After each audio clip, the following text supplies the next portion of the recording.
বিশেষ কৃপাধন্য ইসকন প্রতিষ্ঠাতা আচার্য জগৎগুরু শিল প্রভুপাদের এই ইসকন সোসাইটির বাণী, মহাপ্রভুর বাণী এবং হরিনাম সংকীর্তন তিনি সর্বত্র প্রচার করার জন্য নিজেকে উৎসর্গ করেছেন। এমন একজন মহাত্মাকে আজকে আমরা বডি কালচার ওয়ার্ল্ডে পেয়ে সত্যি ধন্য। আমি ব্যক্তিগতভাবে বলবো আজকে আরো 25 বছর আগ থেকে আমরা প্রভুকে দেখে আসি, জেনে আসছি, সে একই রকম। খুব মানে এত সরল প্রভু, এত নির্মল, এত মিশুক এবং এত নিরহংকারী। খুব কম ভক্তই হয়, ভক্ত মানেই এরকম। প্রভুর মধ্যে এই গুণগুলো পূর্ণ মাত্রায় বিরাজমান, যেখানে আমরা স্বাধীনভাবে প্রভুর সাথে সেবা দেওয়ার সুযোগ পাচ্ছি। এই তো গত পরশুদিন, গত 3 দিন আগে 2 দিন ব্যাপী শ্রীধাম মায়াপুরে শিল প্রভুপাদ শিক্ষা সম্মেলন হয়ে গেল। সেখানে শত শত ভক্ত অংশগ্রহণ করেছে, যেখানে ইসকনের অন্যতম সন্ন্যাসী শ্রীমৎ আহ ভক্তি বিজয় স্বামী মহারাজ অংশগ্রহণ করেছিলেন। তো এর মাধ্যমে প্রভু শিল প্রভুপাদের বাণী সর্বত্র ছড়িয়ে দিচ্ছেন। আশা করি প্রভু আমাদের বৈদিক কালচার ওয়ার্ল্ডকে আহ উনি আমাদের অনেক কৃপা করবেন এবং ওনার নজরে থাকলে আমরা অনেক ভালো প্রচার করতে পারবো। তো প্রভুকে আজকে আমরা সবাই একবার হরিনামের মাধ্যমে বরণ করব। আহ সবাই আসুন, প্রভুকে আমরা বরণ করি। হরে কৃষ্ণা, হরে हरे কৃষ্ণা, कृष्णा कृष्ण कृष्ण हरे हरे হরে हरे রাম। राम राम राम हरे। এবং সেই সাথে বিনীতভাবে অনুরোধ করছি, আজকের প্রতিপাদ্য বিষয় জাগ্রত ছাত্র সমাজ গঠনে পিতামাতার দায়িত্ব ও কর্তব্য এই বিষয়ে প্রতিপাদ্য বিষয়ে আলোচনা করছি। হরে কৃষ্ণ সুধী ভক্তমণ্ডলী, আপনারা যারা এই মুহূর্তে রয়েছেন অনলাইনে, তারা যদি সম্ভব হয় ভিডিওটা অন রাখার চেষ্টা করবেন, যদি কোনো সমস্যা না থাকে। হরে কৃষ্ণ। হরে কৃষ্ণ। হরে কৃষ্ণ।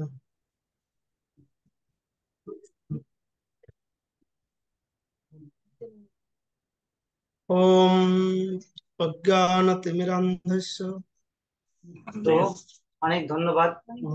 হ্যাঁ, তো জ্ঞানাঞ্জনশলাকয়া আমরা চক্ষুর্মিলিतं येन তস্मै শ্রী গুরবে নমঃ। নমো ওং বিষ্ণুপাদায় কৃষ্ণপৃষ্ঠায় ভূতলে শ্রীমতে ভক্তিবেদান্ত স্বামিনীতে নামিনে। নমস্তে সারস্বতী দেবে গৌরবাণী প্রচারিণে निर्विशेष शून्यवादी पाश्चात्य देश तारिणे। वंशाकल्पतरुभ्यश्च कृपा सिन्धुभ्यैव च पतितानां पावनेभ्यो वैष्णवेभ्यो नमो महावदन्याय कृष्ण प्रेम प्रदायते कृष्णाय कृष्ण चैतन्य नाम्ने गौरतिसे नमः।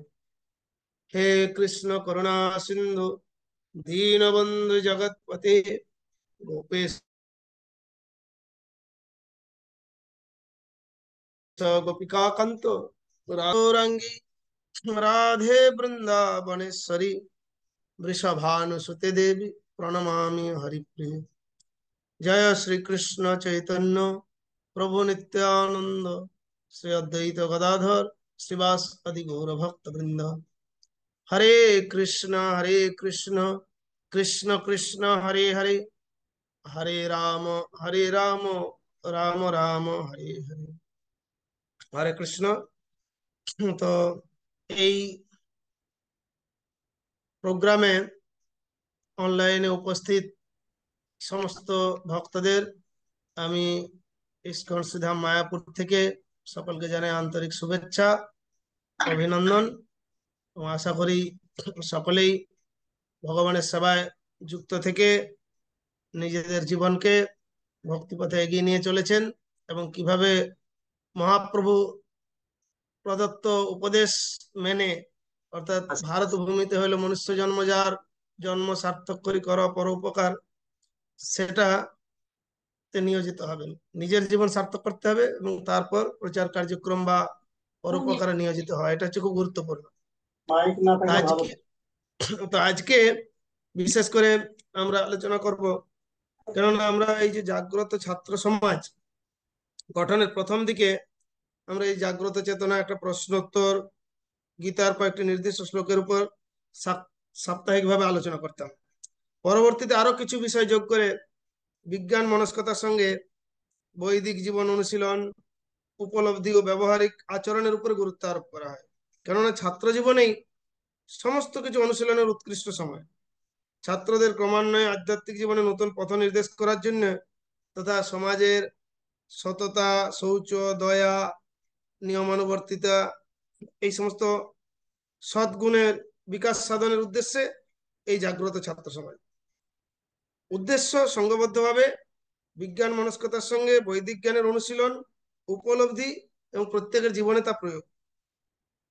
প্রত্যেকটি শিক্ষিত মানুষের কাছে এটা জনপ্রিয় করে তোলা, জীবন, জগৎ, ঈশ্বর প্রভৃতি সম্বন্ধে যাবতীয় অজ্ঞতা দূর করে প্রত্যেকের আধ্যাত্মিক বিকাশ সুনিশ্চিত করা লক্ষ্যে আমরা এই ছাত্র সমাজ গড়ে তুলেছিলাম, যেটা বর্তমানে পরবর্তীতে একটু আপডেট করা হয়েছে। আমরা সেফ নামকরণ করে এই বিষয়টার মধ্যে আরো কিছু শিক্ষাকে সংযুক্ত করেছি। সেফ মানে spiritual academy for formation and education, পারমার্থিক জীবন গঠন শিক্ষা পরিষদ।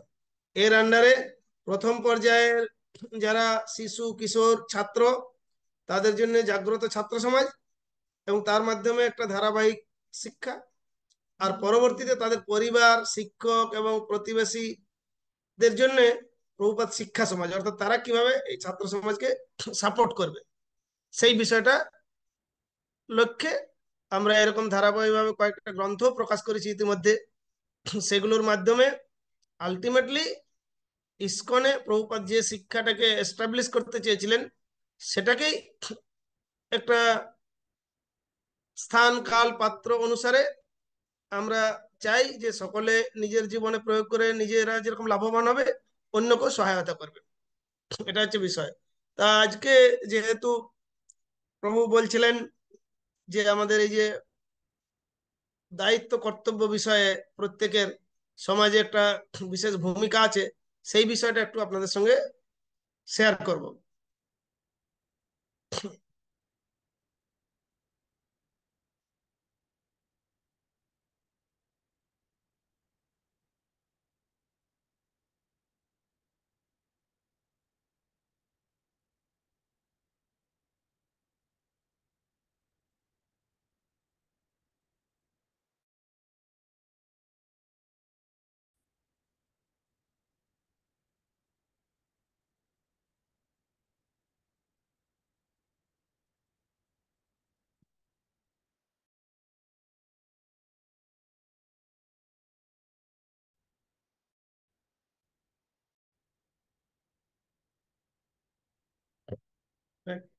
ডিউটি আর রেসপন্সিবিলিটি, এই বিষয়টা আর এবং শিক্ষা প্রভুপাদের শিক্ষার উপর আধারিত। আর সর্বোপরি আমরা এই আলোচনাটাকে এবং আমাদের এই সেবাটাকে পূর্বে আন্তর্জাতিক কৃষ্ণ ভাবনামৃত সংঘের প্রতিষ্ঠাতা আচার্য কৃষ্ণ কৃপাশ্রী মূর্তি ছিল অভয়চরণ ভক্তি বেদান্ত স্বামী প্রভুপাদের করকমল উৎসর্গ করছে। ঠিক আছে, তো যেরকম একটা পরিবারে সুষ্ঠু পরিচালনার জন্য পরিবারের সদস্যদের দায়িত্ব কর্তব্য বিষয়ে সচেতন হওয়া আবশ্যক, এবং সন্তানের দায়িত্ব কর্তব্য, পিতামাতার দায়িত্ব কর্তব্য, তাই না? এই বিষয়টা সম্পর্কে আমাদের একটু সম্যক ধারণা হওয়া দরকার। যেরকম একজন সন্তান, একজন শিক্ষার্থী, স্টুডেন্ট, তার তিনটে ভূমিকা সে পালন করে। একটা হচ্ছে ছাত্র হিসাবে, সেকেন্ডলি শিষ্য হিসাবে, আর থার্ড হচ্ছে সন্তান হিসাবে। অর্থাৎ প্রথমত ছাত্র হিসাবে, দ্বিতীয়ত শিষ্য হিসাবে, তৃতীয়ত সন্তান হিসাবে তার একটা দায়িত্ব কর্তব্য রয়েছে প্রত্যেকের। তো যদি আমরা দেখি একটা দিক যে ছাত্র হিসাবে কি দায়িত্ব, না তার ছাত্র হিসাবে ছাত্রানাং অধ্যয়ন তপ, অর্থাৎ ছাত্রের প্রধান প্রধান কর্তব্য হচ্ছে অধ্যয়ন করা, স্টাডি করা। এমনকি আমাদের প্রত্যেকের জীবনে স্টাডিটা গুরুত্বপূর্ণ আছে। যে যদি আমরা জাগতিক বা পারমার্থিক যে বিষয়ে জ্ঞান উপলব্ধি করে সেই বিষয়ে অন্যকে সাহায্য করতে চাই, তাহলে আমাদেরকে তিনটে স্টেপ অতিক্রম করতে হবে। একটা হচ্ছে শ্রবণ, একটা হচ্ছে মনন, আর একটা নিধিধ্যাসন। মানে আপনাকে টিচার বা গুরুদেবের কাছ থেকে খুব যত্ন সহকারে শ্রবণ করতে হবে। এবার শ্রবণ করা বিষয়টাকে গভীরভাবে চিন্তা বা সমপর্যায়ের ব্যক্তির সঙ্গে আলোচনা। আর তৃতীয়ত হচ্ছে সেই বিষয়টা নিজে আবার শাস্ত্রগ্রন্থ বা যে বিষয় নিয়ে পড়াশোনা, সেই সংক্রান্ত গ্রন্থে স্টাডি এবং প্র্যাকটিস, এটাকে নিদিধ্যাসন বলে। নিজে অনুশীলন এবং অধ্যয়ন, এটা নিদিধ্যাসন। তাহলে শ্রবণ, মনন আর নিদিধ্যাসন মানে ভালোভাবে শিক্ষকের কাছ থেকে বা গুরুদেবের কাছ থেকে, পারমার্থিক বিষয় হলে গুরুদেবের কাছ থেকে শ্রবণ করতে হবে, সেই বিষয়টা মনন করতে হবে, তারপরে সেটা নিজেকে অধ্যয়ন এবং অনুশীলন করতে হবে। তাহলে সেই সংক্রান্ত বিষয়ের আপনি যাবতীয় প্রশ্নের উত্তর দিতে পারবেন। তো ছাত্র জীবনে এটা হচ্ছে খুব গুরুত্বপূর্ণ, ছাত্রানাং অধ্যয়ন তপ। তাহলে এটা আমাদের মানতে হবে, ছাত্র হিসেবে প্রথম দায়িত্বটা হচ্ছে অধ্যয়ন।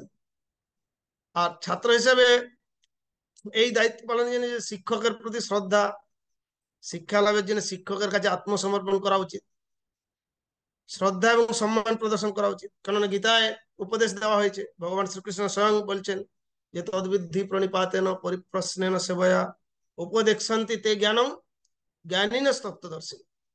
তো কেউ যখন এইরকম বিনীতভাবে সেবা এবং আনুগত্যে গিয়ে পরিপ্রশ্নের দ্বারা সেই রকম গুরুদেবের সম্মুখে উপনীত হবেন, তখন তাকে সেই তত্ত্বদ্রষ্টা গুরুদেব যথোপযুক্ত জ্ঞান প্রদান করবেন।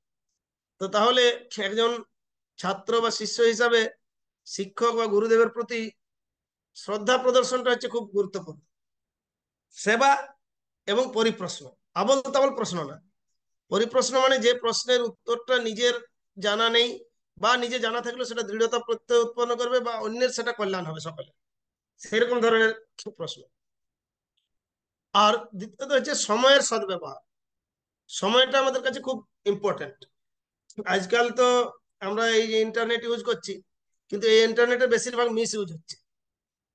ইন্টারনেট ইউজ করে যেরকম আমরা একটা ভালো কিছু করছি, এই সেটাকে কৃষ্ণ সেবায় কাজে লাগানোর জন্য এই ধরনের ভক্তদের সঙ্গ সান্নিধ্য থেকে সবকিছু শ্রবণ এবং আলোচনা হচ্ছে, কিন্তু সময়টাকে কাজে লাগানোর জন্য আমাদের রুটিন করে নেওয়া উচিত যথোপযুক্ত এইটার ব্যবহার, যে কোন সময় আমরা মোবাইল, ইন্টারনেট এই সমস্ত বিষয়গুলোকে ব্যবহার করব, বাকি সময় নিজস্ব সাধনা এবং সেবায় জোর দেব। সেই জন্য সময়ের সদ্ব্যবহার। সময় সুলভ কিন্তু অমূল্য। তুমি তা জয় করতে পারবে না, কিন্তু এর ব্যবহার করতে পারবে।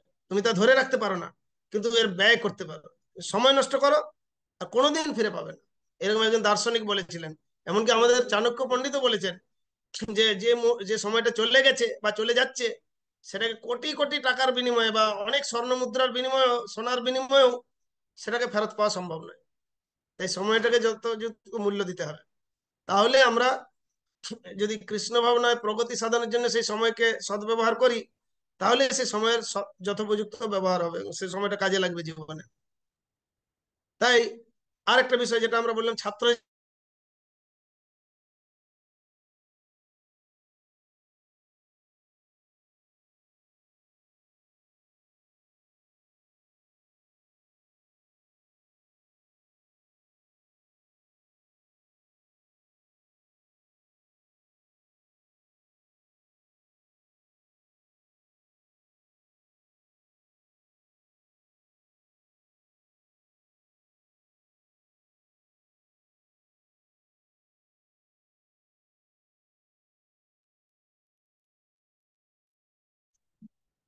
হরে কৃষ্ণ। গোবিন্দগোপাল প্রভু, কি হলো? ওই ইন্টারনেটটা মনে হচ্ছে একটু ডিস্টার্ব হয়ে গেছিল, ইন্টারনেটটা আপ ডাউন করার জন্য। হ্যাঁ প্রভু, এখন আমরা শুনতে পাচ্ছি। হরে কৃষ্ণ। শোনা যাচ্ছে? আর ওই আমি হ্যাঁ, একটা স্লাইড দেখাচ্ছিলাম, ওটা দেখা যাচ্ছে কি না? হ্যাঁ স্লাইড। আচ্ছা, ও এখন আছে না? স্লাইড দেখা যাচ্ছে না এখন। হ্যাঁ, কানেক্ট হয়েছে এখন দেখছি। এই একটা যান্ত্রিক গোলযোগ অনেক সময় এখানে। সে যাই হোক, তো এই যেটা বলছিলাম শিষ্য হিসাবে, আর শাস্ত্রীয় বিধিনিষেধ যথাযথভাবে পালন করা, কেননা গুরুদেবের এটাও নির্দেশের মধ্যেই পড়ে। আমরা কি হচ্ছে, আমরা বিধি ভক্তির মার্গে আছি, বাধ্যবাধকতামূলক সেবা করছি। এই সেবাটা প্র্যাকটিস করতে করতে একসময় স্বতঃস্ফূর্ত হবে, তখন রাগানুগা। এবং তারপর যখন সম্পূর্ণরূপে আত্মসমর্পণ করতে পারবে কেউ, তখন সে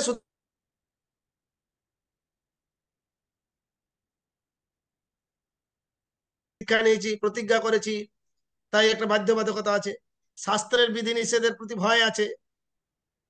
এইভাবে আমরা দেখছি যে এটা আমাদেরকে পালন করতে হচ্ছে। তো এই বিষয়টা সেই জন্য খুব ইম্পর্টেন্ট। আরেকটা হচ্ছে এই যুগের যেটা মূল বিষয় কর্তব্য এবং যুগধর্ম, ভগবানের দিব্য নাম জপ এবং শাস্ত্র অধ্যয়ন। এই যে গীতা, ভাগবত, চৈতন্য চরিতামৃত, এই তিনটে হচ্ছে আমাদের এই বৈষ্ণবদের কাছে মূল শাস্ত্র গ্রন্থ, যার মধ্যে সমস্ত শাস্ত্রের কথা, বিষয় সবকিছু পাওয়া যাবে। প্রভুপাদ বলেছেন যদি কেউ 4টে গ্রন্থ রাখে আর অন্য কোনো কিছু তার প্রয়োজন হবে না। কি 4টে গ্রন্থ? না, গীতা, ভাগবত, চৈতন্য চরিতামৃত আর ভক্তি রসামৃত সিন্ধু। কেন ভক্তি রসামৃত সিন্ধুটা দরকার? না, চৈতন্য মহাপ্রভুর আদেশ ক্রমে গোস্বামীরা, বিশেষ করে রূপ গোস্বামী পাদ এটা প্রণয়ন করেছিলেন নানা শাস্ত্র বিচার করে। নানা শাস্ত্র বিচারণৈক নিপুণ সদ্ধর্ম সংস্থাপক লোকানাং হিতকারিণ ত্রিভুবনে মান্য, মানে যেটা নানা শাস্ত্র বিচার করে তার সিদ্ধান্ত স্বরূপ ব্যবহারিক একটা ভক্তির বিজ্ঞান স্বরূপ দিয়েছেন।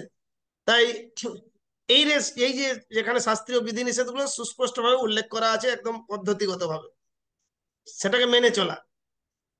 আর সর্বোপরি ভগবানের দিব্য নাম জপ। তাই এমনকি পরমেশ্বর ভগবান শ্রীকৃষ্ণ নিজেও এটা শিক্ষা দেওয়ার জন্য সন্দীপনী মুনির আশ্রমে শিষ্য হিসাবে অবস্থান করেছিলেন। আর আমাদের সাধারণেরা কি কথা, তাই না? ভগবান নিজে সেই দৃষ্টান্ত স্থাপন করে গেছেন। আবার দেখি আমরা পঞ্চপাণ্ডব দ্রোণাচার্যের কাছ থেকে শিক্ষা লাভ করেছিলেন। ভগবান রামচন্দ্র বশিষ্ঠের কাছ থেকে নিষ্ঠার সাথে শিক্ষা লাভ করেন। তাই আমাদের উচিত সময়, সুযোগ, স্থিতি অনুসারে গুরুদেবের বাণী ও বপু সেবায় নিয়োজিত থাকা। তবে বপু সেবার থেকে বাণী সেবাটা খুব ইম্পর্টেন্ট, অর্থাৎ নির্দেশ পালন করা। বপু সেবায় অনেক সময় অপরাধ বা সবসময় সবার সুযোগ নাও হতে পারে, কিন্তু বাণী সেবাটা হচ্ছে বেশি মোর ইম্পর্টেন্ট। বলছে বপু এখন প্রকট, কখনো অপ্রকট। যেরকম ভগবান কৃষ্ণ এখন অপ্রকট, কিন্তু তিনি প্রকট ছিলেন, তাই সর্বাবস্থায় তিনি সবসময় বিরাজ করছেন, কিন্তু আমাদের কাছে অপ্রকট, কিন্তু তার বাণী রয়েছে। সেটা মেনে চললে, তার নির্দেশ পালন করা হলে তার সাক্ষাৎ সান্নিধ্য লাভ করা সম্ভব চরমে। এটা হচ্ছে ফ্যাক্ট। তো এটা আমরা দেখুন ছাত্র হিসাবে, শিষ্য হিসাবে আর সন্তান হিসাবে পিতামাতার আদেশ পালন করা, পিতামাতাকে প্রণাম ও শ্রদ্ধা নিবেদন করা, পরিবারের বয়োজ্যেষ্ঠদের প্রতি শ্রদ্ধা। ভগবান শ্রী রামচন্দ্র এমনকি পিতৃসত্য পালনের জন্য বনে গিয়েছিলেন। ছিল ভক্তি সিদ্ধান্ত সরস্বতী ঠাকুর, তিনিও তার পিতার আদেশ পালন করে ভগবানের সেবায় নিজেকে উৎসর্গ করেছিলেন। তারপর দেখা যায় যে প্রহ্লাদ মহারাজ ভগবান নৃসিংহদেবের কাছে তার পিতার জন্য, তার পিতা তাকে এত অত্যাচার, এত কিছু করতে চেয়েছিলেন, তারপরও তার পিতার মুক্তির জন্য তিনি প্রার্থনা করছেন। প্রহ্লাদ মহারাজ বললেন, আমি আপনার কাছে কেবল একটি বর প্রার্থনা করি, হে, যে আমার পিতার সকল দুস্তর পাপ থেকে আপনি তাকে পবিত্র করে দিন, সব পাপ থেকে মুক্ত করে দিন। এটা হচ্ছে সন্তান হিসাবে পিতামাতার প্রতি একটা কর্তব্য আছে, যাতে করে এই যে আমাদের সনাতন ধর্মে কেন এই শ্রদ্ধা সহকারে পিতৃপুরুষদের উদ্দেশ্যে বিশেষ তর্পণ, শ্রাদ্ধ এই সমস্ত সম্পাদন করা, বৈষ্ণব ব্রাহ্মণ ভোজন করানো তথা ভগবানের উদ্দেশ্যে সবকিছু সমর্পণ করার কেন প্রথা রয়েছে? না, যাতে করে পিতৃপুরুষদের প্রতি একটা দায়িত্ব আছে সন্তান হিসাবে। সেটা দেখা গেল ভগবান রামচন্দ্র পর্যন্ত পিতৃসত্য পালন করার জন্য বনে গিয়েছিলেন, তাই না? আর এই প্রহ্লাদ মহারাজের ক্ষেত্রে আমরা সেটা দেখলাম যে প্রহ্লাদ নৃসিংহদেব যখন প্রহ্লাদের কাছে প্রার্থনা করতে বলছিলেন, তখন প্রহ্লাদ মহারাজ বলেন, আমি আপনার কাছে কেবল একটি বার প্রার্থনা করি যে আমার পিতার সকল দুস্তর পাপ থেকে তাকে পবিত্র করে দিন। এটা প্রহ্লাদ মহারাজের নৃসিংহদেবের কাছে প্রার্থনা ছিল। তো এইভাবে আমরা দেখলাম যে একজন সন্তানের এরকম তিন ভাবে এই সমাজের প্রতি দায়িত্ব কর্তব্য আছে। একটা হলো ছাত্র হিসাবে, শিষ্য হিসাবে আর সন্তান হিসাবে। তাহলে পিতামাতার কি দায়িত্ব কর্তব্য আছে আপনারা যারা আছেন? তো পিতামাতারাও তিন ভাবে সন্তানের প্রতি ভূমিকা পালন করে। পিতামাতারা এক হচ্ছে অভিভাবক হিসাবে, আর একটা হবে শিক্ষক হিসাবে, আর একটা হচ্ছে সমাজের প্রতিনিধি হিসাবে। সমাজের যে নীতি আদর্শ সেগুলো কিভাবে সন্তান সামাজিক ব্যবহার, লোকাচারে কে মানে বাহ্যে লোক ব্যবহার এটা ঠিক রাখবে, সেই জন্য। তাহলে অভিভাবক পিতামাতারও তিন ভাবে সন্তানের প্রতি দায়িত্ব এবং কর্তব্য আছে। তাই অভিভাবক হিসাবে কি সাধারণ কর্তব্য? না সন্তান সন্ততির খাদ্য, বস্ত্র, বাসস্থান, শিক্ষা, চিকিৎসা এগুলোকে পূরণ করা, তাই না? অভিভাবক হিসাবে সাধারণ কর্তব্য হচ্ছে সন্তানের প্রতি তার মৌলিক মৌলিক চাহিদা, খাদ্য, বস্ত্র, বাসস্থান আর শিক্ষা, চিকিৎসা। তা নাহলে তার সন্তান সন্ততি উৎপাদন করা বা গৃহস্থ জীবনে প্রবেশ করা উচিত নয়, যে এগুলো প্রতিপালন করতে যথোপযুক্ত ভাবে পারবে না। তাই তার পূর্বেই তার একটা প্রস্তুতি নিতে হয় যে এইভাবে আমি আমার সংসার প্রতিপালন করতে পারবো। তো অভিভাবক হিসাবে আরো নৈতিক দায়িত্ব। নৈতিক দায়িত্বটা কি? না সামাজিক নৈতিক বিষয়ে শিক্ষা প্রদান করা, পর্যাপ্ত সময় দেওয়া। আজকালকার দিনে দেখা গেল মাইক্রো ফ্যামিলি হয়ে গেছে, তো সন্তানদেরকে কেউ সময় দেয় না। বাবা চাকরি করে, মা চাকরি করে, আর ছেলে চাকর বাকরের কাছে থাকে। তার ফলে সে তার স্বভাবটা চাকর বাকরের মতো তৈরি হয়ে যায়। আর পিতামাতার প্রতি যে সম্মান শ্রদ্ধা বা তার প্রতি যেটা আকর্ষণ, সেইটা থাকেই না। যার ফলে সে শুধু পিতামাতা শুধু তার চাহিদা পূরণ করার মাত্র হয়ে যায়। পরবর্তীতে দেখা গেল সে আর তাদের প্রতি কৃতজ্ঞতা বোধ বা তাদের প্রতি দায়িত্ব পালন করছে না, কেননা যথাযথ মানুষ করা হয়নি তাকে। পর্যাপ্ত পিতামাতা যদি সন্তানের প্রতি পর্যাপ্ত সময় না দেন, তাহলে কি করে হবে? আমাদের চাণক্য পণ্ডিত বলছেন যে লালয়েত পঞ্চবর্ষানি, মানে 5 বছর বয়স পর্যন্ত লালন পালন করা, তারপরে 10 বছর বয়স পর্যন্ত কঠোর শাসনের মধ্যে, নিয়ন্ত্রণের মধ্যে রাখা, তারপরে 16 বছর বয়সে পুত্র মিত্রবৎ আচরণ, মানে পুত্র সন্তানের প্রতি বন্ধুত্ব সুলভ আচরণ। এটা কেননা তখন আর ওই রকম শাসন বা ওইরকম ভাবে করলে বিপরীত ক্রিয়া হবে। এটা হচ্ছে ফ্যাক্ট। প্রথম থেকে যদি এইভাবে পর্যায়ক্রমিক তাদের প্রতি দায়িত্ব শিক্ষাটা পালন করা হয়, আর প্রত্যক্ষভাবে হচ্ছে যত্ন গ্রহণ করা, কেয়ার নেওয়া, বোঝা নয়। সন্তানকে পিতামাতার উচিত ভগবানের দেওয়া প্রদত্ত উপহার হিসাবে গ্রহণ করা এবং তাকে ভগবানের যথার্থ ভক্ত রূপে গড়ে তোলা। কেউ যদি মনে করে এই সন্তানটা একটা আমার এই সংসারটা একটা বার্ডেন বোঝা, তাহলে সংসারে প্রবেশ করার আগেই সেটা চিন্তা করা উচিত ছিল। পরে এরকম ভাবলে হবে না, এই বোঝাটা বহন করতে হবে। তারপরে শিক্ষক হিসাবে, শিক্ষক হিসাবে জাগতিক এবং পারমার্থিক উভয় শিক্ষা উদ্বুদ্ধ করা। কেননা এই সমাজে টিকে থাকতে গেলে জাগতিক শিক্ষার প্রয়োজন আছে। অর্থ বা নিত্য প্রয়োজনীয় দ্রব্য, যেগুলো আমাদের জীবন ধারণের প্রয়োজন বা সংসার প্রতিপালনের জন্য যা দায়িত্ব, সেটা পালন করার জন্য জাগতিক শিক্ষা দরকার। এই দেহের ভরণ, যেরকম আমাদের প্রত্যেকের কিছু না কিছু কর্তব্য করতে হবে। ক্ষণকালেও কেউ কর্ম না করে বেঁচে থাকতে পারবে না, কর্মহীন ভাবে বেঁচে থাকতে কেউ পারবে না। তাই শিক্ষাটা পূর্ণ হবে তখনই যখন জাগতিক শিক্ষা প্লাস পারমার্থিক শিক্ষা। যদি পারমার্থিক শিক্ষা না থাকে, তাহলে অনেকে ছেলে মেয়েদেরকে বিদেশ পাঠালো, এই করলো সেই করলো। বর্তমান সমাজে অভিভাবকরা মনে করে এই কম বয়সে কি এত এই পারমার্থিক অনুশীলন, জব, এই সাধনা এগুলো ঠিক নাই। এখন পড়াশোনা করবে, বড় ডাক্তার হবে, ইঞ্জিনিয়ার হবে, প্রফেসর হবে বা কোনো কিছু একটা হবে। কিন্তু বর্তমান সমাজে এত দুরবস্থা হয়ে গেছে যে সেটা হওয়াও খুব দুষ্কর। তারপরে যদিও বা হয়, তখন দেখা গেল ওই পর্যন্ত সে যন্ত্রের মতো একটা মানুষের মতো মানুষ হবে না। তাই দুটো জিনিস পিতামাতার দায়িত্ব, যে তাকে যেরকম জাগতিক শিক্ষা দেবে সমাজ বা সংসারটাকে প্রতিপালনের জন্য, সাথে সাথে পারমার্থিক শিক্ষা দিতে হবে। তাহলে দুটো শিক্ষা হলে সেটা পূর্ণ শিক্ষা হবে, জাগতিক শিক্ষা প্লাস পারমার্থিক শিক্ষা। তাই পিতামাতার শাস্ত্রীয় জ্ঞানকে শানিত করা, যাতে তারা তাদের সন্তানকে শাস্ত্র অনুসারে শিক্ষা প্রদান করে। এই মাঝে মাঝে পিতা নিজেদেরকেও এই বুদ্ধিতে শান দিতে হবে। আজকালকার মানুষ যেহেতু বুদ্ধি বা মস্তিষ্কের চালনা করছে না, তাই সেটা ভোঁতা হয়ে যাচ্ছে। বলছে, একটা সমীক্ষক দল বলছিলেন যে এই যে যথোপযুক্ত এই ইন্টারনেট বা মোবাইলের ব্যবহারের ফলে আগামী 30 বছর পরে ছেলে মেয়েদের ব্রেন আর কোনো কাজ করবে না, ডাল হয়ে যাবে। কারণ ওরা গুগলে সার্চ করলেই সব পেয়ে যাচ্ছে, তাই মনে রাখার কোনো দরকার বা প্র্যাকটিস করছে না বেশিরভাগই। মানুষের এখন মনে থাকছে না, স্মৃতিশক্তি দুর্বল থেকে আরো দুর্বলতর হয়ে যাচ্ছে। এটা হচ্ছে ফ্যাক্ট। সেই জন্য আমাদের শান দিতে হবে। যেরকম আমি একটা কাহিনী বলতাম। একবার একজন, একটা কাঠের মিল আছে, মিল। তো আগেকার দিনে এত আধুনিক যন্ত্রপাতি ইয়ে ছিল না। তো তো একজন ওই কাঠ মিলের মালিক, সে জঙ্গল কিনে রাখতো, জঙ্গল। আর লোক দিয়ে গাছ কাটিয়ে মিলে নিয়ে আসতো, সেখান থেকে চেরাই করে বিভিন্ন ফার্নিচার, দরজা, জানালা, কাঠের আসবাবপত্র এই সমস্ত তৈরি হতো। তো একদিন ওই কাঠ মিলে কাজ পাওয়ার জন্য একজন খুব বলবান বলিষ্ঠ লোক এসেছে। তো সেই বলবান লোকটা এসে বলছে আমাকে একটা কাজ দিন। বলছি তোমার কি দক্ষতা আছে? তো সে একটা খুব ভালো কুঠার, যেগুলো দিয়ে গাছ কাটা হয়, খুব ধারালো কুঠার নিয়ে এসেছে, আর খুব বলবান লোক। দিয়ে মালিক ম্যানেজারকে পাঠিয়েছে যে দেখো তাহলে ওকে একটা কাজ দেওয়া যায় কিনা।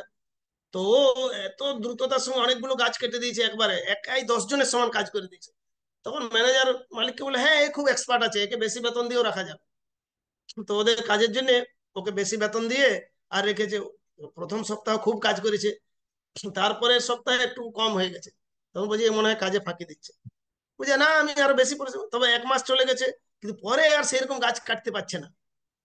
কমতে কমতে একদম আগে যেরকম অনেক কাজ করছিল, এখন অনেক কমে গেছে কাজ। তখন মালিক খবর নিয়ে বললো কি ব্যাপার। তো ম্যানেজার খোঁজ নিয়ে দেখলো, তো যে লোকটা তো ফাঁকি দিচ্ছে না, প্রচুর পরিশ্রম করছে, কিন্তু গাছ কেন কম কাটা হচ্ছে, ব্যাপারটা কি? তখন ওদের একজন এক্সপার্টকে পাঠালো, দেখে আসো তো ভালো করে অবজার্ভ করে, এত পরিশ্রম করছে। ও বলছে ওকে যখন বলছে তুমি এখন এত কম ফল হচ্ছে না কাজ, বলছে আমি তো অনেক পরিশ্রম করছি, আগের থেকে বেশি পরিশ্রম করছি, তাহলে রেজাল্ট কম কেন? তখন ওই যে ওদের যে ম্যানেজারকে পাঠিয়েছিল সে অবজার্ভ করে দেখলো যে কি হয়েছে, ও যেটা দিয়ে গাছ কাটে কুঠারটা দিয়ে, সেটা ভোঁতা হয়ে গেছে কাটতে গেলে। তাই পরিশ্রম বেশি করছে কিন্তু কাজ কম হচ্ছে। আসলে ও যে নিয়মিত ভাবে ওটাকে ধার দিতে হবে, শান দিতে হবে, তাহলে ধারালো থাকবে, সেইটাও করেনি। ঠিক সেই রকম আমরা অনেক কিছু শিখেছি জেনেছি, কিন্তু এটা যদি কাজে না লাগাই তাহলে আস্তে আস্তে ভোঁতা হয়ে যাবে, পরে আর কোনো কিছু কাজে দেবে না। তাই আমাদের নিয়মিত প্র্যাকটিস করতে হবে, অর্থাৎ মস্তিষ্কে শান দিতে হবে আমাদের ইয়েতে নিয়মিত ভাবে, তাহলে এটা পরিমার্জিত হবে নিয়মিত ভাবে প্র্যাকটিস করলে। তো সেই জন্য এই যে শিক্ষা প্রদান করা, এটা একটা খুব গুরুত্বপূর্ণ দায়িত্ব। তাই তাদের সাথে ভদ্র শালীন ব্যবহার করা, এটা শিক্ষক হিসাবে উচিত। তো যেরকম আমরা দেখি শাস্ত্র থেকে, এমন মা বাবা কিরকম ছাত্রদেরকে সাহায্য করেন।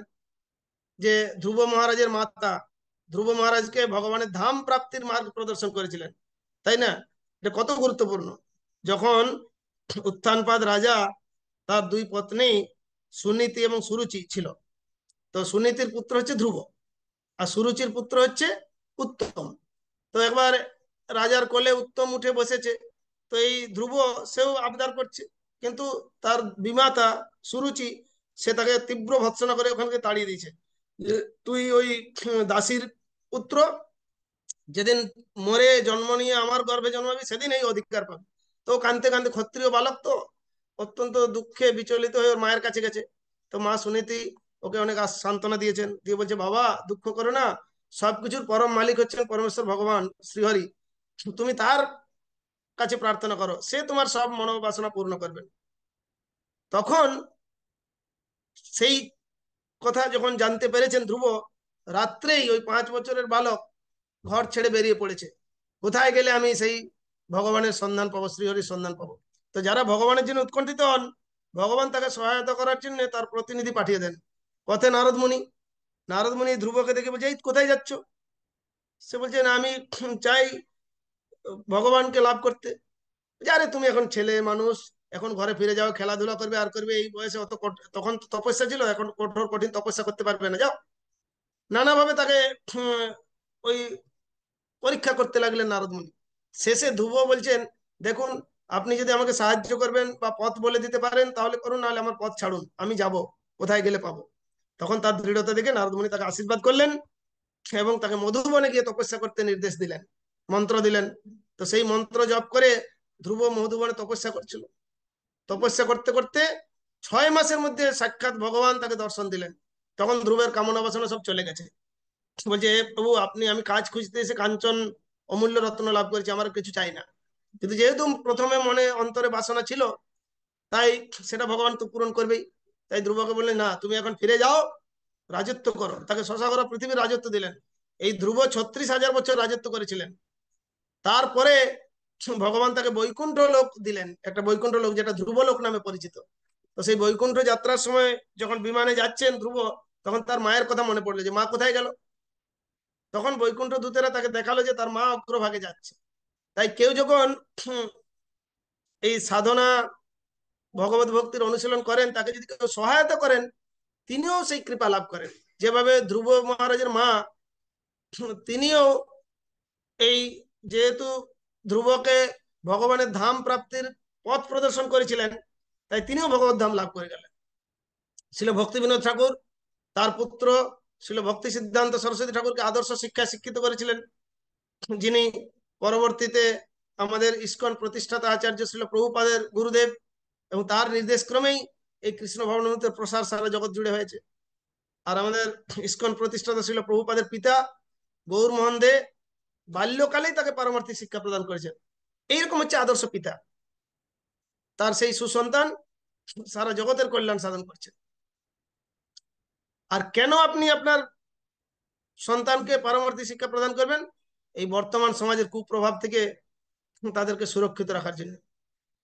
টিভি, মোবাইল, ইন্টারনেট, অসৎসঙ্গ, নেশা, গেম, এগুলো থেকে বাঁচাতে হলে এই পারমার্থিক শিক্ষাটা খুব গুরুত্বপূর্ণ। সন্তানকে এইভাবে আদর্শ পরিবেশে সুশিক্ষিত করাটা খুব খুব গুরুত্বপূর্ণ। এটা করতে পারলেই একমাত্র আমরা এই কুপ্রভাবটা থেকে বাঁচতে পারবো।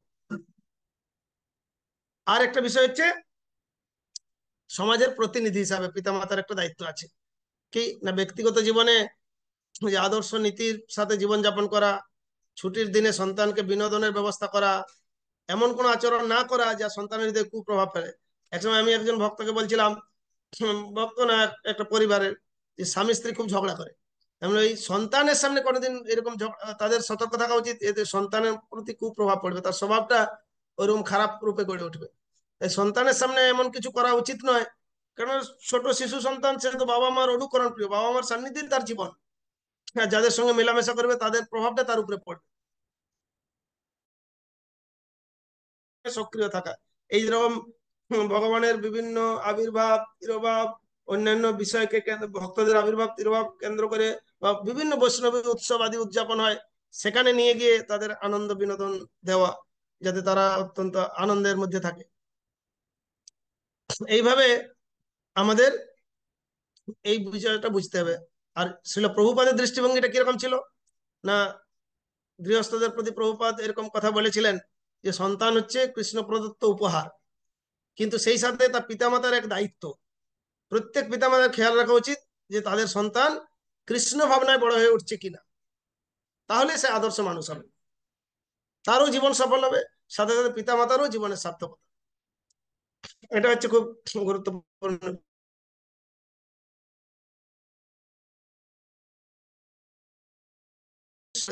যাতে ভাগ্যবান শিশুদের আর এই দুর্দশাময় জগতে জন্মগ্রহণ। হরে কৃষ্ণ। এই হচ্ছে খুব গুরুত্বপূর্ণ বিষয়। তো আমরা আর আলোচনা করছি না, কারো কোনো প্রশ্ন বা মন্তব্য আপনাদের কাছ থেকে আমি কিছু শুনতে চাই।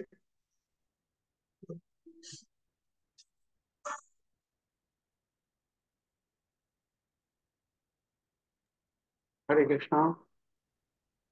ভক্ত মন্ডলী, প্রভু আপনাদেরকে জিজ্ঞেস করেছিলেন, আপনারা যদি কেউ প্রশ্ন করতে চান প্রভুকে বা কোনো মন্তব্য করতে চান আপনারা করতে পারেন। আপনারা যে কেউ আনমিউট করে প্রভুকে প্রশ্ন করতে পারেন এই মুহূর্তে।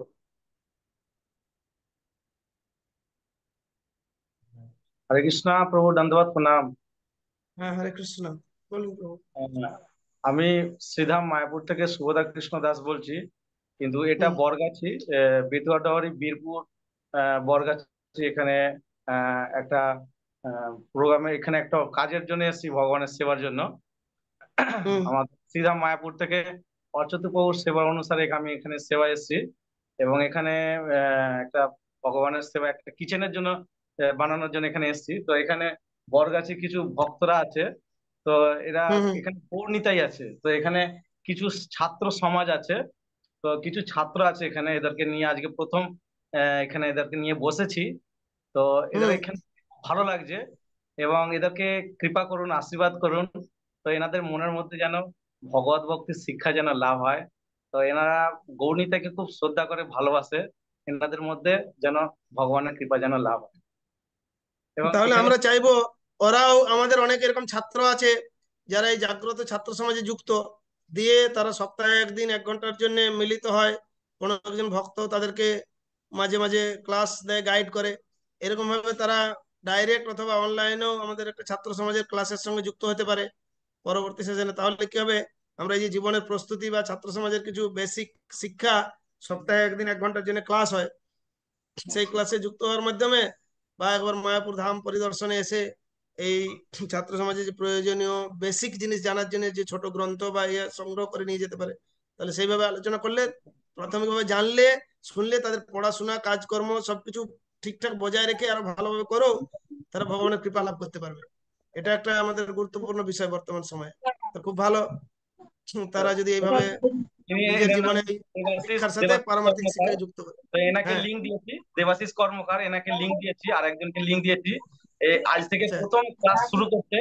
এনারা প্রতি মঙ্গলবার এনারা ক্লাসে বসবে। এনারা সকালবেলা মাঠে সেই কাজ জন্য করে। কোনো এক সময় সুযোগ হলে মায়াপুর থেকে এসে আমাদের এই যে জাগ্রত চেতনা বা জীবনের প্রস্তুতি এই গ্রন্থ সংগ্রহ করে নিয়ে যেতে পারে। তাতে করে কি হবে, খুব ধারাবাহিক ভাবে, সিস্টেমেটিক ভাবে অনেক কিছু শিখতে পারবে, জানতে পারবে। তো যখন এনারা জানবে, বেরোবে, এনারা কিছু আচরণ করবে, যখন জব আমাদের করবে। বিভিন্ন ভক্তদের সংস্পর্শে আসবে দেশ বিদেশের, তখন তারা বুঝতে পারবে যে এটা আমাদের কোন জীবনটা, আমরা কোথায় ছিলাম। কত সুন্দর এই চৈতন্য মহাপ্রভুর আবির্ভাব স্থান, এই নদিয়ার গৌরব আজকে সারা বিশ্বে প্রসারিত হচ্ছে, সবাই শিক্ষা লাভ করছে, আর আমরা কেন বঞ্চিত থাকবো, তাই না?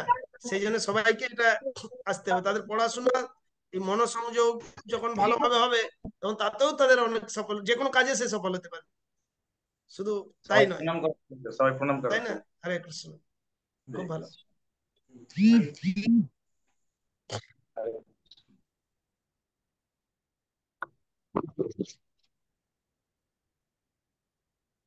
হরে কৃষ্ণ।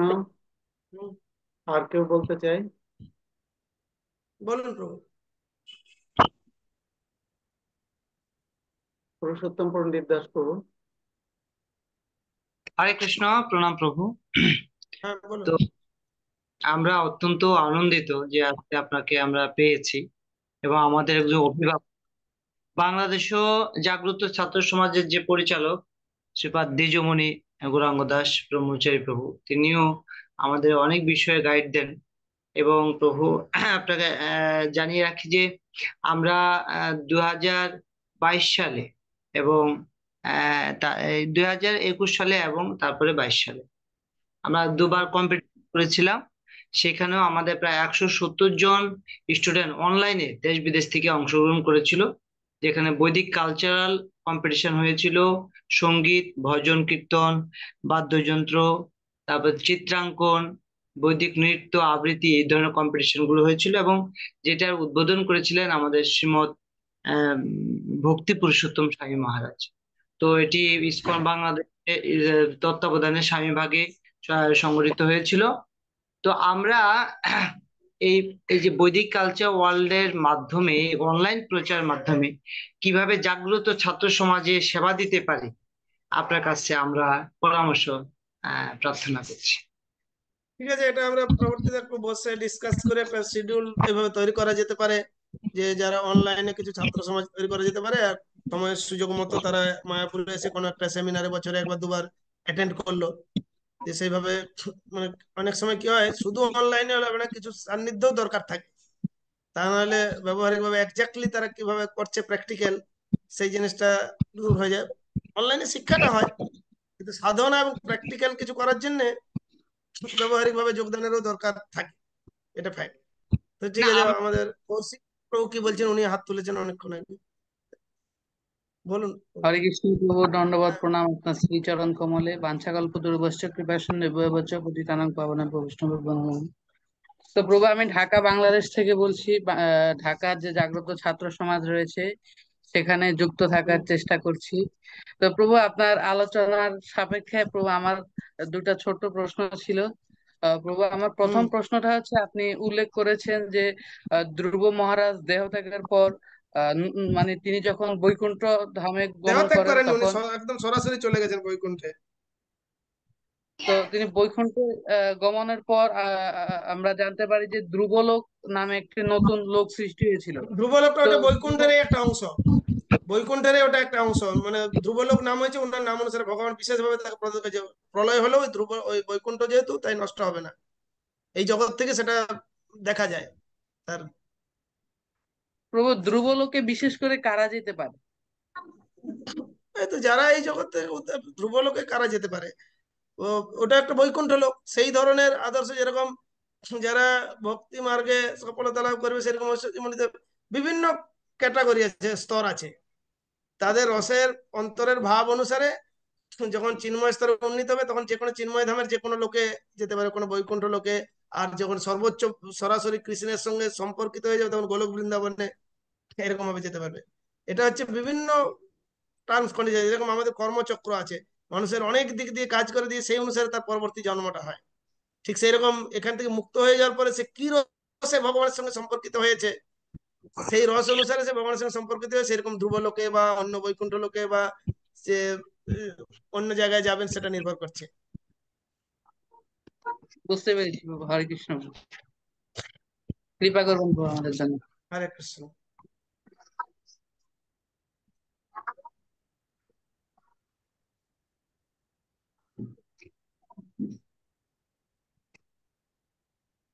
হরে কৃষ্ণ কৃষ্ণ কৃষ্ণ কৃষ্ণ। হরে কৃষ্ণ। সুচিত্রা গোপী। হরে কৃষ্ণ। হরে কৃষ্ণ। ধন্যবাদ, প্রণাম। আমি কিশোর গোপাল দাস বলছি।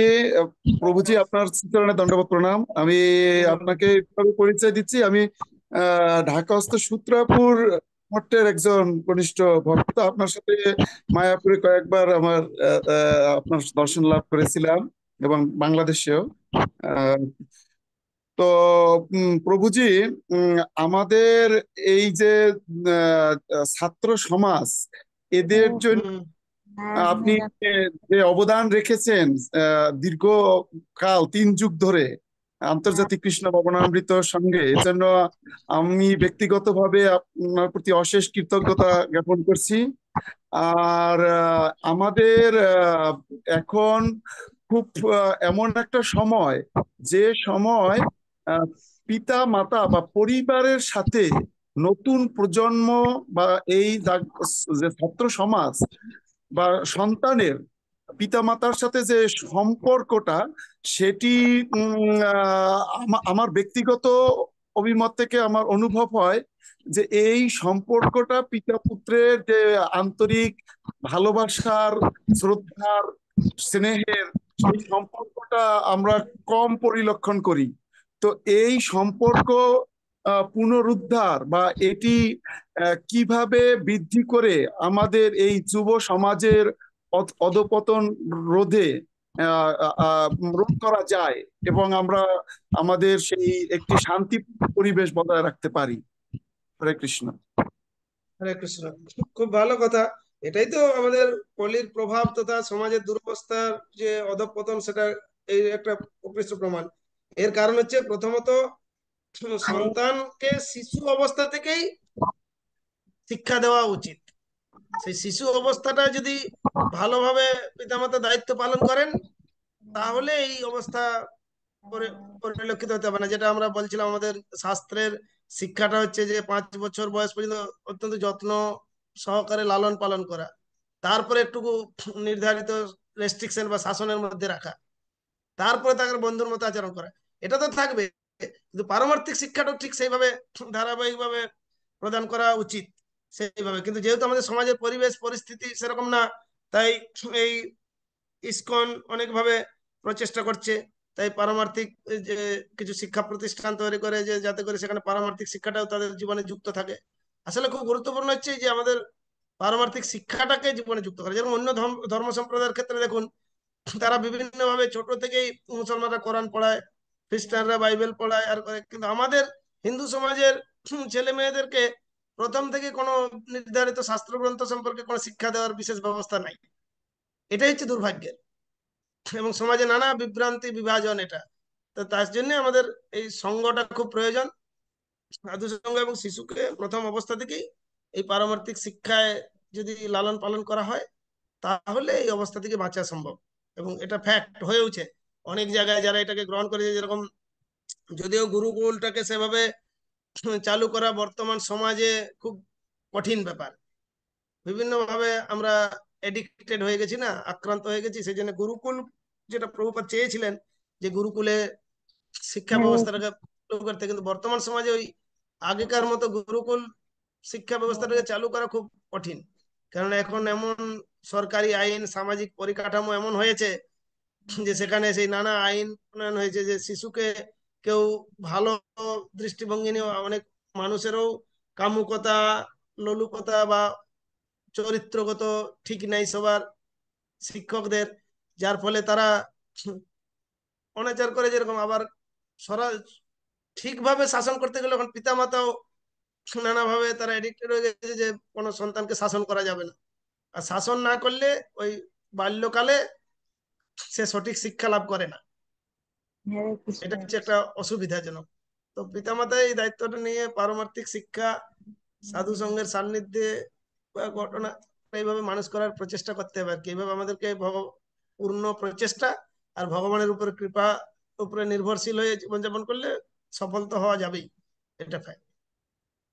হরে কৃষ্ণ, ধন্যবাদ প্রভুজি, অনেক সুন্দরভাবে আপনি বললেন। আমার আরেকটু বিষয় এটার সাথে জানার ইচ্ছা, যে যারা কোনো মন্দির বা জাগ্রত ছাত্র সমাজ বা গুরুকুল এর সাথে যুক্ত হওয়ার যে সমস্ত সনাতন ধর্মাবলম্বী পরিবারের সন্তানদের সুযোগ তেমন নেই, কিন্তু তারা কোনো স্কুলে বা কলেজে পড়ালেখা করে, তো তাদের জন্য আমাদের প্রভুপাদের বা এই যে আমাদের সোসাইটি এখন যে সমস্ত ছোট বই বা গ্রন্থ, কোন কোন গ্রন্থ প্রভু আপনি ই করবেন যে এই গ্রন্থগুলো তারা অন্তত কোনো প্রতিষ্ঠানের সাথে যুক্ত না থাকলেও গৃহে তার সন্তানদের জন্য এই গ্রন্থগুলো এখন তো নিয়মিত আমাদের পাঠ এই করুন? বাংলাদেশ থেকে তো অনেকগুলো গ্রন্থ প্রকাশিত হয়েছে, এই শিশু শিক্ষা গুরুকুল পাঠ্যক্রম থেকে আদর্শ ধর্ম শিক্ষা এরকম পর্যায়ক্রমে বাচ্চাদের জন্য কিছু হরে কিছু কৃষ্ণ। গ্রন্থ প্রকাশ হয়েছে স্কুল থেকে, এগুলো নিতে পারেন সংগ্রহ করে। এবং তার পরবর্তীতে গীতা আর অন্যান্য গীতা গ্রন্থ থাকছে তো একটা পর্যায়ে পরে, এমনকি এবিসি থেকে একদম শিশু থেকে শুরু করে তাদের জন্য বেশ কিছু গ্রন্থ বাংলাদেশ থেকে প্রকাশ হয়েছে, বাংলায়, বাংলা ইংরেজি। হরে কৃষ্ণ। হরে কৃষ্ণ, ধন্যবাদ হরে প্রভুজি। কৃষ্ণ, দণ্ডবোধ প্রণাম প্রভু। আমি গোবিন্দ হুম। গোপাল দাস। হ্যাঁ। তো প্রভু, আপনার কাছে আমার জানার ইচ্ছা যে আমরা বৈদিক কালচারাল ওয়ার্ল্ড গত গোবিন্দগোপাল প্রভু 3 গোবিন্দগোপাল বছর প্রভু, হরে কৃষ্ণ। পার করে। আমাকে শোনা গোবিন্দগোপাল, যাচ্ছে? হ্যাঁ আমি বলছি কি, সুচিত্রা দেবী দাসী মাতাজি অনেকক্ষণ ট্রাই করছিলেন একটু কথা বলার জন্য প্রভুর সাথে, আমার সাথে। হুম। যদি হরে মাতাজি একটু, কৃষ্ণ। তারপরে আচ্ছা, আমরা ঠিক কথা। আছে, ঠিক আছে, বলুন আচ্ছা ঠিক বলুন। আছে। মাতাজি, হরে সুচিত্রা মাতাজি, আপনি কৃষ্ণ। বলুন। বলুন। মাতাজি বলুন। হরে কৃষ্ণ, প্রণাম প্রভু। হ্যাঁ। বলছি আমার আমার মানে কলকাতার একটা ছেলে আগে দীক্ষা নিয়েছিল, তখন মনে হয় 12 সাল, 10-12 সাল হবে। হ্যাঁ। হ্যাঁ। পরে সেই ছেলেটা মায়াপুরে ইসকনে ব্রহ্মচারীতেও ছিল, আমাকে ছোট মা ডাকে। তা হুম। হুম। এখন ছেলেটা ফল ডাউন হয়ে গেছে, আমার তো এখন ফোনও ধরছে না, কি করতে পারি? সে কল্যাণ হয়ে গেছে বলতে কি, সে কোনো গৃহস্থ হয়ে গেছে কি? গৃহস্থ হয়নি, আগে ওর ডাক্তারের ছেলে ছিল, মা বাবা ভক্ত ছিল না। তা যাই হুম। হোক, আমাদের নামহট্টর সাথে যুক্ত হয়ে আমি ওকে দীক্ষায় সই টই করেছিলাম। এখন আমাকে কোথায় থাকে, কোথায়? থাকে এয়ারপোর্টের কাছে, কিন্তু ফোন ও, ধরছে না, তো ফোন ধরছে না, আমি শুনেছি যে ফল ডাউন হয়ে গেছে। এখন আমি ফোন করলে ফোন ধরছে না। ও, মায়াপুরে ছিল, কি নাম কিছু জানা যেতে পারে তাহলে? খবর ওর খবর নেই। আগের নাম ছিল শুভ্র তালুকদার, আর দীক্ষিত নাম ছিল সুভদ্র বলরাম দাস। 11-12 সালে হয়তো ছিল, আমার মনে নেই সালটা ঠিক। হ্যাঁ। আচ্ছা। তারপরে বাড়ি চলে গেছিল, ওর ও, বাবা মারা গেছে, প্রচুর সম্পত্তি পেয়ে গেছে যাই হোক, এখন। এখানে কি সেবা করতো খোঁজ নিলে জানা যেতে পারে। সেবা কি করতো? এখন ওই ফোন না ধরলে আমরা কি করতে পারি এখন? ওই ভক্ত যদি সেটাই কোনো তো, কি ভক্তের সঙ্গে আমি তো বন্ধুত্ব তো আছে বা জানে, তাহলে তার মাধ্যমে খোঁজ নেওয়া যেতে পারে। ফোন আমি অনেক ফোন করছি, ফোন ধরছে না, মাঝে মাঝেই ফোন করি, ফোন ধরে না। হুম। ও, তাহলে তো মহা মুশকিল, সে কি করছে কে জানে। এটা- ওর সঙ্গে হ্যাঁ, যাদের বন্ধুত্ব আছে সেই রকম কোনো ভক্তের জানা ও থাকলে। ওর কারোর সাথে বন্ধুত্ব না। ও ছিল, আবার বৃন্দাবনেও অনেকদিন ছিল, বাবা মা তো ভক্ত না, সেই জ্বালায় হুম। বৃন্দাবনে অনেকদিন ছিল। তারপরে বাবা মারা গেছে, ওর বাবা ডাক্তার ছিল, অনেক সম্পত্তি পেয়েছে, একাই ছেলে। এখন ও, শুনেছি যে ও খারাপ হয়ে গেছে, মানে সবকিছুই খাচ্ছে টাচ্ছে। কিন্তু আমার ফোন ধরলে, ফোন করলে ফোন ধরছে না, আমার তো এটা নিয়ে চিন্তা হচ্ছে। জানি না কেন ভয়ে হয়তো যোগাযোগ করছে না, বা কি হয়েছে, সেই ফোন নষ্ট হয়ে যেতে পারে। না না, রিং হচ্ছে, ও মানে ভয় পাচ্ছে হয়তো আমার সাথে কথা বলতে। আচ্ছা হুম, আচ্ছা। এরকমই হবে। আমি তো ওই ভক্তকে বিশেষ একটা জানি না। আহ, হ্যাঁ, যাই না হোক, তার যে জন্য আমরা প্রার্থনা করি যাতে করে যে হুম, কোনো কারণে হোক না কেন, বলছে না অপিচে সুদূরাচার ভজন, যদি সে ভগবত ভজন করে থাকে, অনেক সময় হুম, কালের প্রভাবে খারাপ পথে হুম, গেলেও হয়তো ভগবানের কৃপায় আবার পুনরায় সুপথে ফিরে আসে। আমরা শাস্ত্রেও জানি সেটাই। অনেক রকম অজামিল আর এই সমস্ত কাহিনী, যে তারা প্রথমে হ্যাঁ, ভক্ত সেটাই ব্রাহ্মণ ম্যাম। ছিল, পরবর্তী অসৎসঙ্গের প্রভাবে কোনো কারণে ফল ডাউন হয়ে গেছিল, কিন্তু পরবর্তীতে সে আরো ভগবানের কৃপা লাভ করে সাধনা হ্যাঁ, করে উদ্ধার লাভ করতে পারে। ওর বাবা মা এরকম একটা বাঘে যেতে তখন ব্যাপার। ভক্ত ছিল, আর এখন বাবা মরে গেছে, পথের কাঁটা নেই, প্রচুর সম্পত্তি পেয়েছে, ব্যাস হয়ে গেছে হরির নাম। হুম। হ্যাঁ, মাতাজি, আমি আমি একটু বলতে পারি যে আপনি দেখুন, ফোন নাম্বারটা আপনি আমাদের শ্রীপাদ আনন্দ বর্ধন প্রভুর কাছে পাঠিয়ে দেন। প্রভু বা প্রভুর যে ভক্তরা আছে ডিপার্টমেন্টে, তারা ট্রাই করে দেখবে যে ওকে কাউন্সিলিং করে আবার ফিরিয়ে আনা যায় কিনা। ঠিক হ্যাঁ, আছে মাতাজি? যোগাযোগ করতে পারে অন্য ভক্ত। হ্যাঁ, যে ভক্তরা চেনে সেরকম ভক্ত বললে আরো ভালো হবে। সেটাই। হ্যাঁ, বা এখন ও মায়াপুরে ডিপার্টমেন্টে সেবা দিয়েছে, সেই ডিপার্টমেন্টের ইনচার্জের সাথে তার কেমন সম্পর্ক ছিল, এই তথ্যটা দিলেও কিছু করা যেতে পারে। হ্যাঁ। হ্যাঁ হ্যাঁ। তো ঠিক আছে। সুচিত্রা মাতাজি, আপনাকে ধন্যবাদ। প্রভু সুচিত্রা দেবী মাতাজি উনি শ্রীধাম মায়াপুরে অনেক বছর যাবত থাকেন, এবং উনি অত্যন্ত ভালো একজন ভক্ত, এবং উনি আমাদের প্রচার এখন কার্যে। মায়াপুরে আছেন? মায়াপুরে আছেন? হ্যাঁ, মায়াপুরেই আছি আমি এখন। এখন শেষ জীবনটা মায়াপুরেই থাকতে চাই, আর কলকাতায় থাকবো না। ও, ঠিক আছে মাতাজি, ভালো, খুব ভালো। এ করুন। হরে কৃষ্ণ। সে দেখা যাক যদি যোগাযোগ করা যায়, তাহলে হ্যাঁ, সরাসরি কাউন্সিলিং যেটা প্রভু বললেন। আর হ্যাঁ, তাছাড়াও আমরা ভগবানের কাছে প্রার্থনা করি যাতে করে তার এটাই করি তো, আশীর্বাদে। ভগবানকে যাতে হ্যাঁ সুমতি আর হয়। ঠিক আছে। হুম, ধন্যবাদ মাতাজি, আপনি আমাদের সাথে এভাবে যুক্ত থাকুন।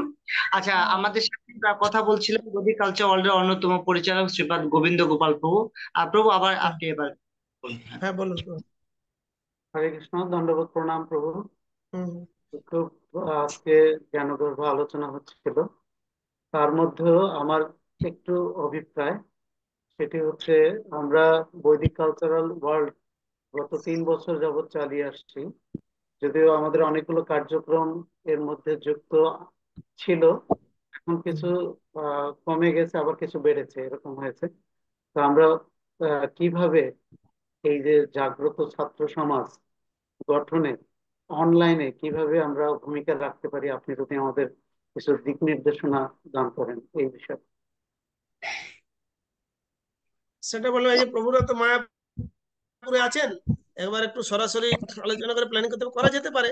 যারা বললাম না অনলাইন এবং অফলাইন, তাদেরকে ওই হয়তো বছরে 2-4 বার অফলাইনে, মানে সরাসরি সঙ্গ লাভের একটা ব্যবস্থা করতে পারে। অনলাইনে নিয়মিত ভাবে এরকম ক্লাস বা এই সমাজ মাধ্যমে আমরা গ্রুপ করে এরকম কানেক্ট করে, আপনার যে বৈদিক কালচারাল ওয়ার্ল্ড যে করছেন এই ফোরামের মাধ্যমেও ওইরকম সাপ্তাহিক একটা ক্লাসের ব্যবস্থা করা যেতে পারে, সপ্তাহে একদিন। আর প্র্যাকটিক্যালি হয়তো বছরে 2-3 বার যদি সম্ভব হয়, তাহলে বছরে 2 বার অন্তত সরাসরি আসতে পারে একদিনের জন্য। এরকম কিছু সেমিনার এবং সরাসরি সান্নিধ্য লাভ করে কিছু প্র্যাকটিক্যাল আচরণ শিখে গেল, এরকম যদি করা যায় তাহলে মনে হয় তাদের যথাযথভাবে কিছু মূল্যায়ন হবে, বা তারাও বিষয়টা বুঝতে পারবে। কেননা অনেক সময় অনলাইনে শিক্ষা হবে, কিছু হবে, কিন্তু প্র্যাকটিক্যালও কিছু করার দরকার আছে। তো প্রভু, এই ব্যাপারে আপনার সার্বিক সহযোগিতা আমি আমাদের হ্যাঁ, বৈদিক সেটা সেটা কালচারাল আমরা তো ওয়ার্ল্ডের ছাত্র পক্ষ সমাজ থেকে বিষয়ে প্রার্থনা করছি। সহযোগিতা আমরা করব মায়াপুর থেকে, কোনো অসুবিধা নেই। সেই জন্য আগের থেকে শিডিউল করে নিতে হবে সেই ব্যাপারগুলো, ব্যবস্থাপনা গুলো। তাহলে কিছুটা এখান থেকে সহায়তা প্রোগ্রাম মানে এটা দেওয়া যেতে পারে, অসুবিধা নেই। হরি বল। হরে কৃষ্ণ। হরি বল, অনেক ধন্যবাদ। তো প্রভু, আমাদের গোবিন্দ গোপাল প্রভু উনি একজন চিত্রশিল্পী, এবং হুম হুম। জাগ্রত সমাজের কোনো বই প্রচ্ছদ অথবা বইয়ের অন্তর্নিহিত কোনো বিষয়ে ছবি আঁকা বা বই প্রকাশে যদি কোনো ওনার সহযোগিতা লাগে আমরা নিতে পারি। এবং উনি উৎসুক এবং উনি ফাইন আর্টের উপর অনার্স মাস্টার্স করেছে বাংলাদেশের ঢাকা শান্ত মানিয়ারম্যান ইউনিভার্সিটি থেকে। তো আর বিশেষ করে উনি এবং ওনার বড় ভাই একটু আগে কথা বলেছেন কিশোর গোপাল প্রভু, ওনারা দীর্ঘদিন প্রায় 20 বছর ধরে সূত্রাপুর নামর্তে বৈদিক গুরুকুল বিদ্যালয় নামে একটা প্রতিষ্ঠান প্রায় চালিয়ে 30 বছর 30 হ্যাঁ হ্যাঁ বছর প্রায় 30 বছর, সেখানে অনেক স্টুডেন্ট। সেজন্য আমার মনে হয় প্রভু যে জাগ্রত ছাত্র শিবির অনলাইনে আমরা শ্রীধা মায়াপুর থেকে যদি কোনো সেবা কার্যক্রম আমরা করি, এবং এটা যে ফেসবুক টুইটার সব ইন্টারনেটে ইউটিউবে সব জায়গায় একটা বিজ্ঞাপন দিয়ে দেওয়া হয় আপনার বক্তৃতা সহ, বা ভক্তি পুরুষোত্তম সাই মহারাজের বা ভক্তিপ্রিয় সাই মহারাজের একটা ডকুমেন্টারি করে অনেক স্টুডেন্ট আমাদের সাথে যুক্ত হবেন, এবং তাদেরকে আমরা অনলাইনে বই আমরা প্রোভাইড করে দিতে পারি, এবং স্থানীয় টেম্পল প্রেসিডেন্ট বা মন্দিরে যুক্ত হয়ে তারা করতে পারে। এবং আপনি যেটা বললেন, হ্যাঁ এটা খুব জরুরি যে বছর অন্তত 2বার আমরা তাদেরকে আনতে পারি। আর সেক্ষেত্রে আমি আরেকটা প্রস্তাব রাখি যে আমরা যদি অনলাইনে এবং অফলাইনে অন্তত বছরে বা 2 বছরে একটা কম্পিটিশন করতে পারি, যেটা বাংলাদেশ ইসকন তারা কম্পিটিশন যে পুরস্কার পাবে, সে পুরস্কার পাওয়ার জন্য তারা শ্রীধাম মায়াপুর সে তো অবশ্যই। এই যে আমি যেটা বললাম বছরে 1বার বা 2বার, ওইটা ওই সময় ওটাও থাকতে হবে তার সাথে সাথে, ওই যে কম্পিটিশন কোনো কিছু পার্টিসিপেট করেন, তা নাহলে কিছু প্রেসার বা কিছু ব্যবস্থাপনা না থাকলে কেউ শিখতে চায় না। আমাদের এই ভক্তদের এই যে ভক্তি শাস্ত্রী ভক্তি এই সমস্ত কোর্স শুরু করা হয়েছে বা এখন দীক্ষার জন্য বাধ্যতামূলক করা হয়েছে, তার জন্য ভক্তরা করছে, নাহলে তাই প্রথম পর্যায়ে যখন আমরা হয়েছিলাম তখন অনেক প্রতিকূলতা ছিল, কেউ কোর্স করতে চাইতো না। আচ্ছা আচ্ছা, তবু আরেক জানা হলো এই শ্রীধাম মায়াপুরে অনেক স্টুডেন্ট রয়েছে, তারা এখনো ভালো করে জানে না যে জাগ্রত ছাত্র সমাজের ক্লাস কোথায় হয়, এবং অনেকে অনেক জায়গায় ক্লাস করছে। তো এই বিষয় তথ্যটা যদি একটু জানিয়ে দেন তাহলে ভক্তরা আরো বেশি যুক্ত হয়। হ্যাঁ ঠিক আছে, ওটা আপনি তো এখানে আছেন, একদিন আসুন, আমরা আলোচনা করে এটা প্র্যাকটিক্যালি কিভাবে করা যায় সেটা দেখবো, যে কোন ছাত্ররা যুক্ত হতে চায়, দিয়ে আমরা আমাদের এইখানেই আমাদের ক্লাসরুমে এখানে ক্লাস করতে পারে, এসে আমাদের চৈতন্য ভবনে বা শ্রুতি ভবনে ক্লাস করার জায়গা আছে যেটা আচ্ছা স্থানীয়। প্রভু, তাহলে এটা রবিবারে না না শনিবারে? রবিবার শনিবার যে বারটা কমফোর্টেবল ফিট করবে সেরকম একটা বার নির্ধারিত করলে হবে, যে ওকে, বারটা ওই ছেলেদের সুবিধা হবে।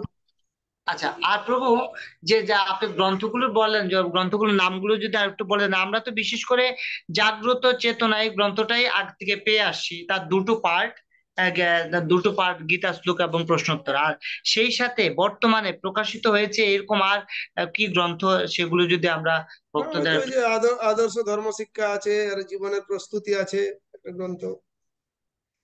আর ওই যে গুরুকুল পাঠ, শিশু পাঠ একটা আছে। ওটাও আছে, গুরুকুল শিশু পাঠ আছে।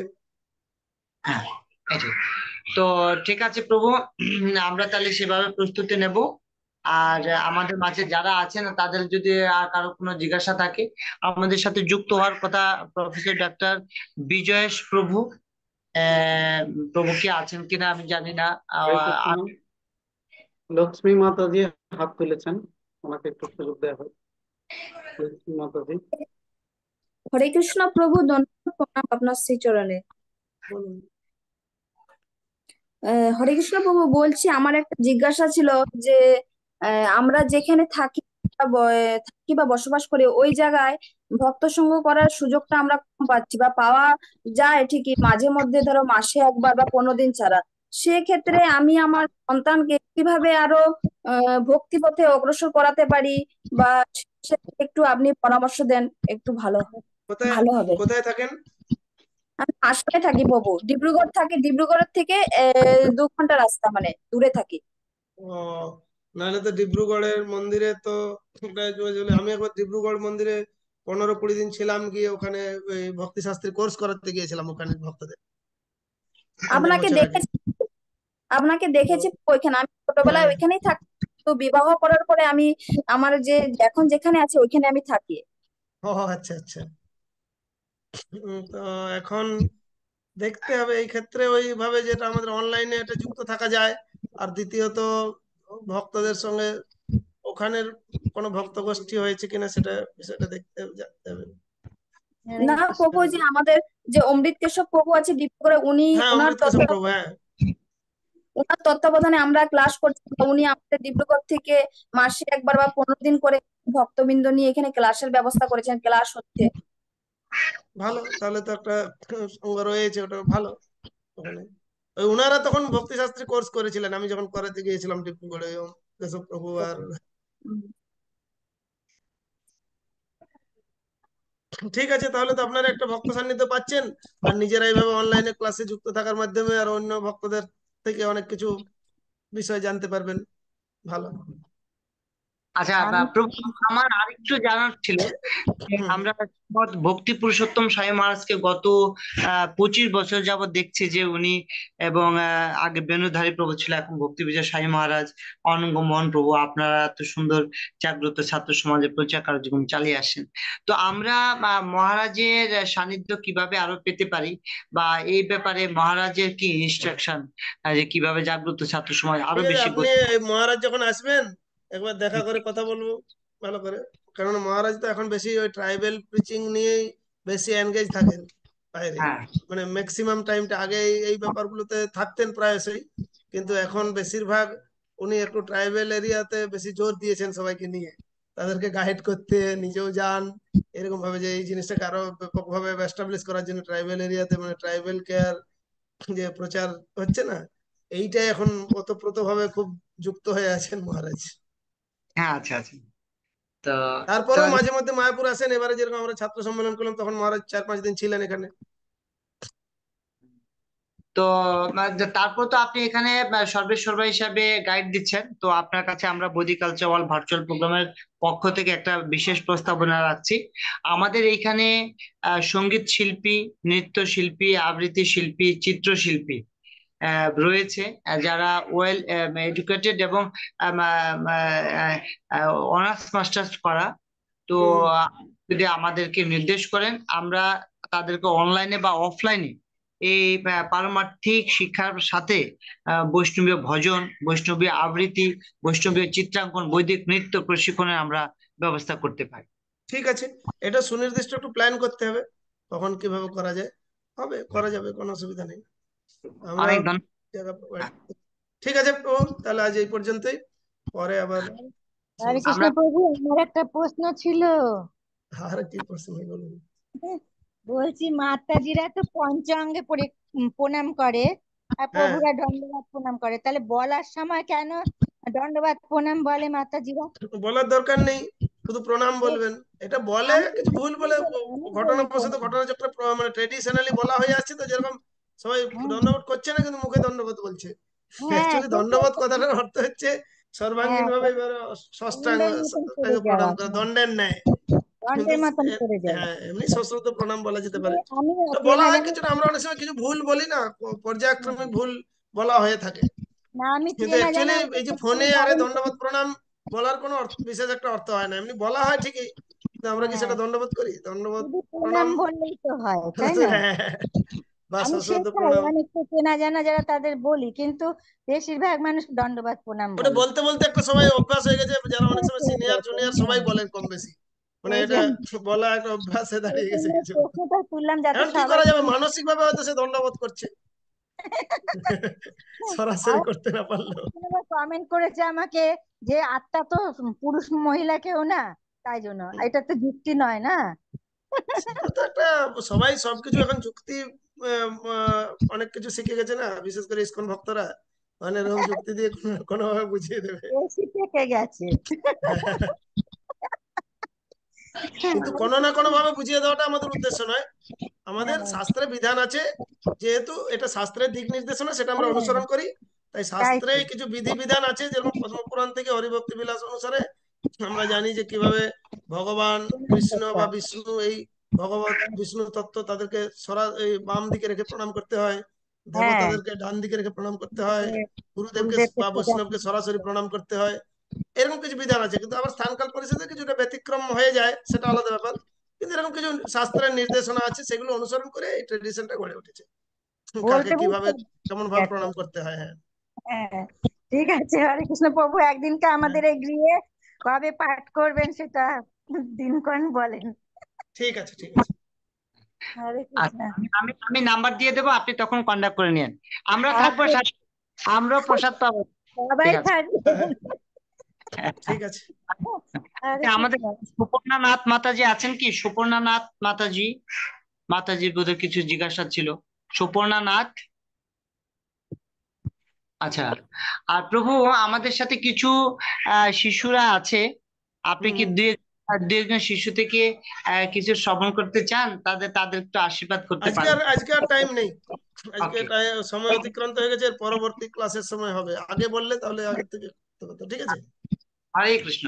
ধন্যবাদ, হরে প্রণাম কৃষ্ণ। প্রভু। ধন্যবাদ হ্যাঁ, প্রভু, হরে কৃষ্ণ। ধন্যবাদ প্রভু।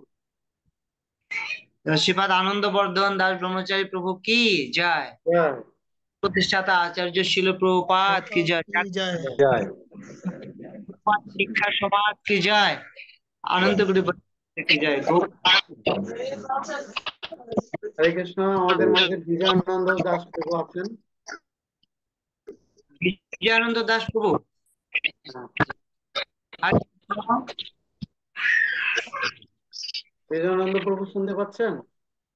হরি বল।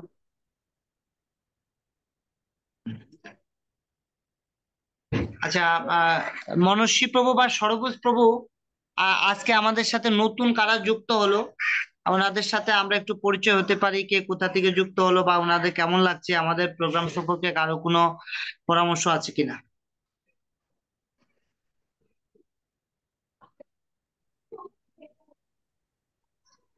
হরে কৃষ্ণ।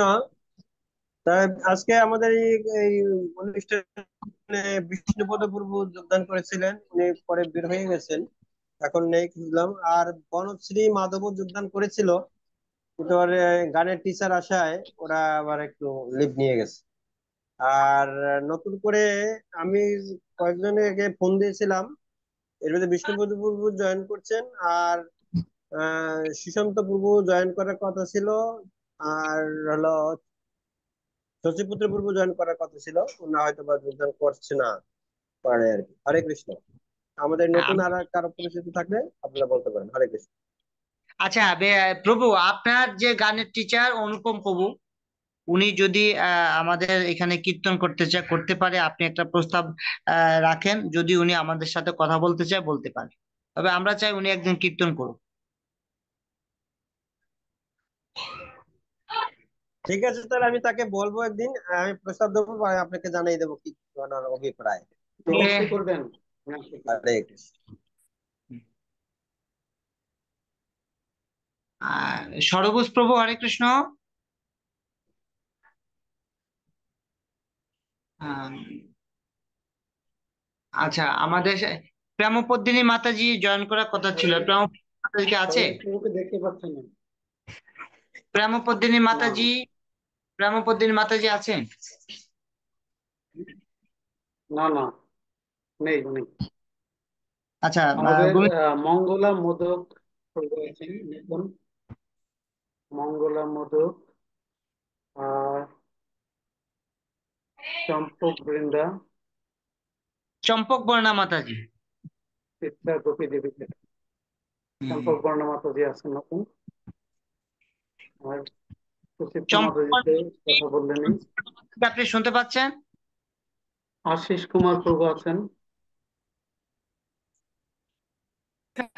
মনদীপ চন্দ্র প্রভু আছেন।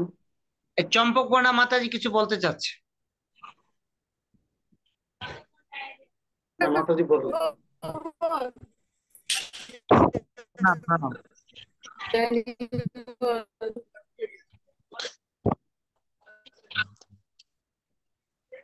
হ্যাঁ মাতাজি বলুন, আমরা শুনছি।